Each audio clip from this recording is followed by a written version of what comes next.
வணக்கம் மக்களே, welcome to stock pulse. Basics of stock மார்க்கெட்டில் நம்ம ஒவ்வொரு வீடியோவாக கவர் பண்ணிக்கிட்டு வரோம். அதே மாதிரி நம்ம இன்றைக்கி பார்க்க போகிற வீடியோ என்னென்னா டைப்ஸ் ஆஃப் இன்வெஸ்டிங். லாஸ்ட் வீடியோவில் நம்ம types of trading and traders அப்படின்றத என்னன்றது பார்த்துருப்போம். அந்த வீடியோ பார்க்காதவங்க பார்த்துருங்க, அதோட லிங்க் தர்றேன். இப்போது என்னென்ன டைப்ஸ் ஆஃப் இன்வெஸ்டிங்கிறத பார்ப்போம். மேஜராக ரெண்டே டைப் தான், growth investing and value investing. நீங்கள் கூகுள் பண்ணி பார்த்தீங்கன்னா வேறு என்னென்னமோ புரியாத மாதிரி போட்டிருப்பாங்க. அதாவது டைப்ஸ் ஆஃப் இன்வெஸ்ட்மெண்ட்ஸ் தான் போட்டிருப்பாங்களே தவிர டைப் ஆஃப் இன்வெஸ்டிங்கிறது எதுலேயும் போட்டிருக்க மாட்டாங்க. அதை நீங்கள் நல்லா தெரிஞ்சவங்க பார்த்தா மட்டும்தான் அதை புரிஞ்சுக்க முடியும். டைப்ஸ் ஆஃப் இன்வெஸ்ட்மெண்ட் என்னன்றது உங்களுக்கு தெரியும். கோல்டு, இடிஎஃப், லேண்டு இதிலெல்லாம் இன்வெஸ்ட் பண்ணுறதை பற்றி போட்டிருப்பாங்க. ஆனால் இதில் மேஜராக நம்ம பார்க்க வேண்டியது க்ரோத் அண்ட் வேல்யூ இன்வெஸ்டிங் தான். அதுக்கு முன்னாடி நான் க்ரோத் இன்வெஸ்டிங் அப்புறம் வேல்யூ இன்வெஸ்டிங்க்கான ஒரு ஜென்ரலான ஒரு டெஃபினேஷன் என்னன்றது சொல்லிடுறேன். க்ரோத் இன்வெஸ்டிங்னா இப்போது நீங்கள் ஒரு ஸ்டாக் வாங்குறீங்க, அதோட ஃபண்டமெண்டல்ஸ் என்னென்னன்றதை பார்த்து தான் நம்ம இன்வெஸ்டே பண்ணுவோம்.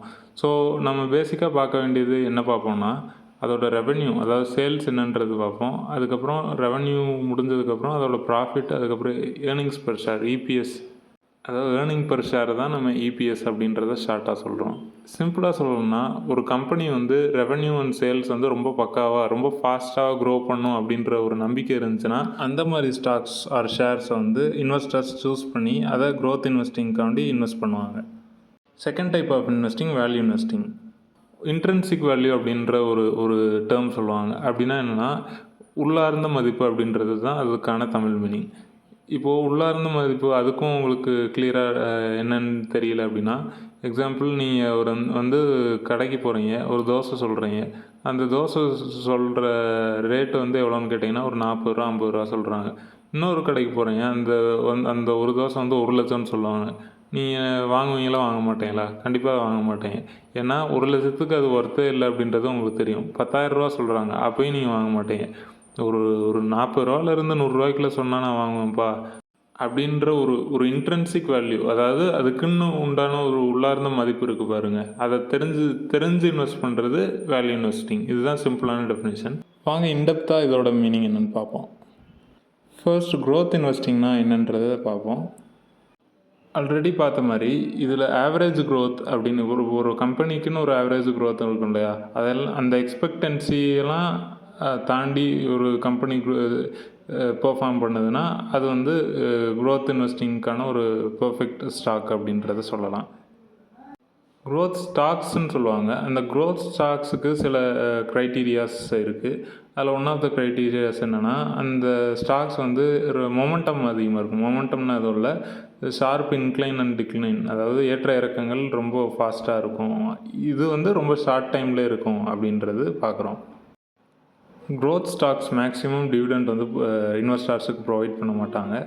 ஏன் அப்படின்னா டிவிடெண்ட்ஸ் இன்னொரு கைக்கு மாறுச்சுன்னா, அதாவது இன்வெஸ்டர்ஸுக்கு போச்சுன்னா கம்பெனிகிட்ட போதுமான ஃபண்ட்ஸ், போதுமான கேபிட்டல் இருக்காது.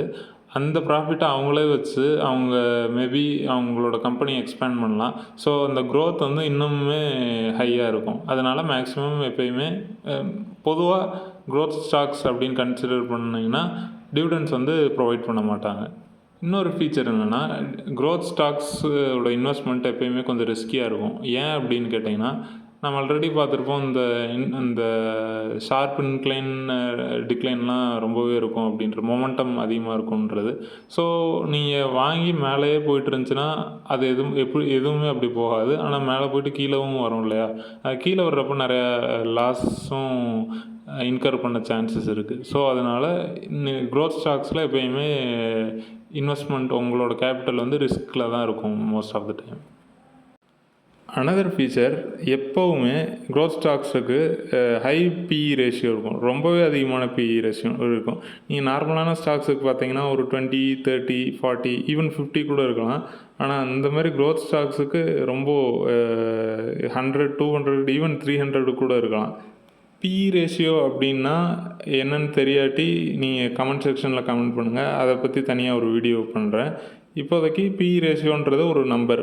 அது எவ்வளோக்கு எவ்வளோ கம்மியாக இருக்கோ அவ்வளோக்கு எவ்வளோ அண்டர் வேல்யூடு, எவ்வளோக்கு எவ்வளோ அதிகமாக இருக்கோ அந்தளவுக்கு இது ஓவர் வேல்யூடுன்னு அர்த்தம்.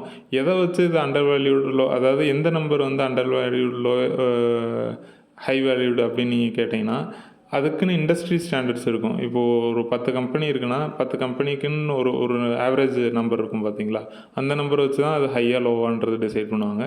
ஸோ ஃப்யூச்சரில் பிஇ ரேஷியோ பற்றி தனியாகவே நான் ஒரு வீடியோ அப்லோட் பண்ணிடுறேன். இதுக்கெல்லாம் பின்னாடி ஒரு ரீசன் இருக்கும்ல, அதாவது க்ரோத் ஸ்டாக்ஸ் ஏன் இப்படி பெர்ஃபார்ம் பண்ணுது அப்படின்ற ஒரு ரீசன் என்னென்னா, இதுக்கு இந்த கம்பெனி இந்த மாதிரி டைப் ஆஃப் க்ரோத் ஸ்டாக்ஸுக்கு நிறைய எக்ஸ்பெக்டன்சி இருக்கும், அது ஒன்று.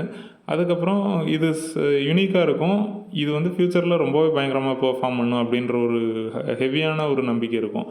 அதெல்லாம் தான் இதை வந்து இந்தளவுக்கு ப்ரைஸ் வந்து அதிகமாக ஓவர் வேல்யூடாக இருக்கிறதுக்கு காரணம். எக்ஸாம்பிளுக்கு பார்த்தோம்னா ஜொமேட்டோ வந்து நீங்கள் பார்த்துருப்பீங்க. ஜொமேட்டோ இருக்கிறதுலே ரொம்ப யூனிக்கான ஒரு கம்பெனி. அது காம்படிஷனும் நிறையா கம்பெனி இருந்தாலும் ஜொமேட்டோ ஸ்டாக்கில் லிஸ்ட் ஆகிருக்கு. ஸோ அதோட பிஇ ரேஷியோ பார்த்தீங்கன்னா 370 வந்து ரொம்ப ரொம்ப ரொம்ப ரொம்ப அதிகமான ஒரு ரேஷியோ. அடுத்த கம்பெனி பாருங்கள், இன்ஃபோஎட்ஜ்னால் வேறு எதுவும் இல்லை, நம்ம யூஸ் பண்ணியிருக்க நாக்ரி தான். இதோட பிஇ ரேஷியோ வந்து 150 ரொம்ப அதிகமான ஒரு பிஇ ரேஷியோ. ஸோ இதெல்லாம் க்ரோத் இன்வெஸ்டிங்னா என்ன, க்ரோத் ஸ்டாக்ஸ்னால் அதுக்கான உண்டான ஃபீச்சர்ஸ்லாம் என்னன்றதை இப்போ பார்த்தது. நெக்ஸ்ட் நம்ம பார்க்க போகிறது என்னென்னா வேல்யூ இன்வெஸ்டிங் ஆர் வேல்யூ ஸ்டாக்ஸ்னால் என்னன்றதை பார்ப்போம். வேல்யூ இன்வெஸ்டிங் மோஸ்ட்டாக ஃபோக்கஸ் பண்ணுறது எதுனா இன்ட்ரின்சிக் வேல்யூ, அதாவது நம்ம அந்த உள்ளார்ந்த மதிப்பு அப்படின்றத பார்த்தோம் பார்த்தீங்களா, அதுதான் இன்ட்ரின்சிக் வேல்யூ. எப்போயுமே வேல்யூ இன்வெஸ்டர்ஸ் இன்ட்ரின்சிக் வேல்யூவோட கம்மியாக இருக்கும்போது தான் அந்த ஸ்டாக்கை வந்து பை பண்ணுவாங்க, அக்குமுலேட் பண்ணுவாங்க. இந்த மாதிரி இன்வெஸ்டர்ஸ்லாம் கண்ணில் விளக்கெண்ணெய் ஊற்றிட்டு இருப்பாங்க எந்த நேரமும். ஏன்னா எப்போயாவது ஏதாவது டவுன்ஃபால் சடனாக வந்துச்சுன்னா உள்ளுக்குள்ளே என்ட்ரு ஆகி நிறையா ஸ்டாக்ஸ் வந்து அக்குமுலேட் பண்ண ஆரம்பிப்பாங்க.